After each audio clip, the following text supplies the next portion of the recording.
Hello दोस्तों, उसने कहा था कहानी का अगला पार्ट सेकेंड पार्ट पढ़ते हैं दोस्तों। आइए। आंखें मारते मारते लहना सिंह सब समझ गया। मुंह का भाव छिपाकर बोला, लाओ साहब। हाथ आगे करते ही सिगड़ी के उजाले में साहब का मुंह देखा। बाल देखे तब उसका माथा। उनका लपटन साहब के पट्टियों वाले बाल एक दिन में कहाँ उड़ गए। शायद साहब शराब पिए हुए हैं और उन्हें बाल कटवाने का मौका मिल गया। लहना सिंह ने जांचना चाहा, लपटन साहब 5 वर्ष से उसकी रेजिडेंस में थे। क्यों साहब, हम लोग हिंदुस्तान कब जाएंगे? लड़ाई खत्म होने पर क्यों? क्या देश पसंद नहीं? नहीं साहब, शिकार के वे मजे यहाँ कहाँ बात याद हैं।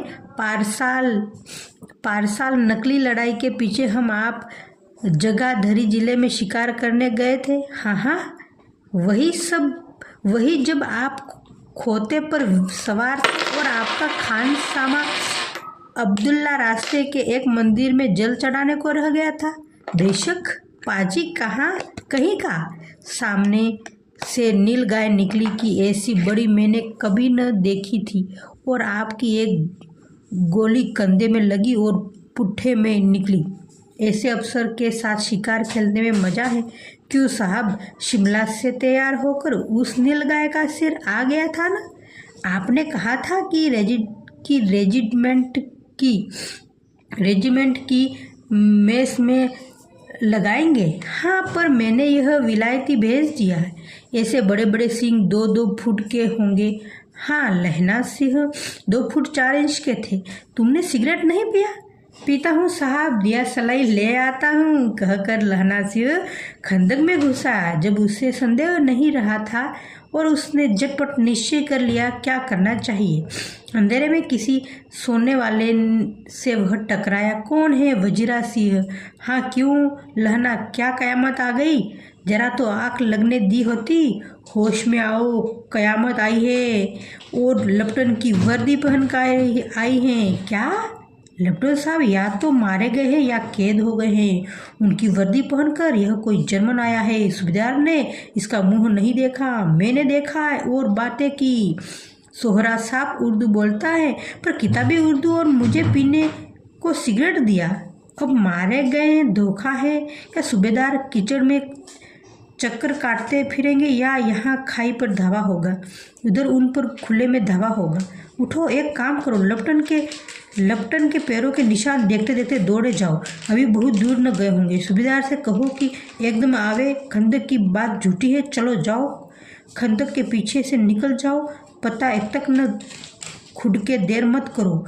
हुक्म तो यह है कि यही ऐसी तैसी हुकूमत की मेरा हुक्म। जमादार लहना सिंह।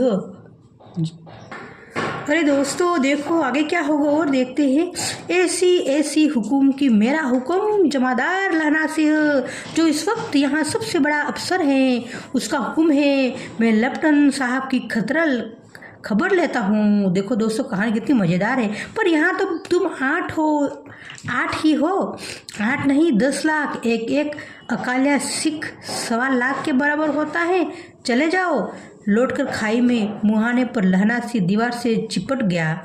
उसने देखा कि लेफ्टिनेंट साहब ने जेब में बेल बराबर 3 गोले निकाले। तीनों को जगह जगह खंदक की दीवार में घुसेड़ दिया। तीनों में एक साथ बांध दिया। तार के आगे सूत की गुंती थी जिसे सिगड़ी के पास रखा। बाहर की तरफ एक दिया सलाई जलाकर गुंती पर रखने बिजली की तरह दोनों हाथों से उल्टी बंदूक को उठाकर लहना सिंह ने साहब की कूहनी पर तनकर दे मारा। कहाँ थे दोस्तों? बिजली की तरह दोनों हाथों से उल्टी बंदूक को उठाकर लहना सिंह ने साहब की कूहनी पर तनकर दे मारा। धमाके के साथ साहब के हाथ में दिया सलाई गिर गई। लहना सिंह ने एक कुंडा साहब के गर्दन पर दे मारा और साहब आँख मीट गोट कहते हुए चित हो गई। लहना सिंह ने तीनों गोले बीन कर खंदक के बाहर फेंके और साहब को घिसी सिगड़ी के पास लिटाया। जेबों की तलाशी ली। 3-4 लिफाफे और एक डायरी निकालकर उन्हें अपनी जेब से हवाले किया। साहब की मूर्छा हटी।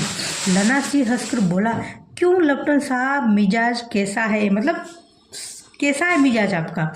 आज मैंने बहुत बातें सीखी। यह कि सिख सिगरेट पीते हैं, यह सीखा कि जगदारी के जिले में नील गाय होती है और उनके 2 फुट 4 इंच के सींग होते हैं, यह सीखा कि मुसलमान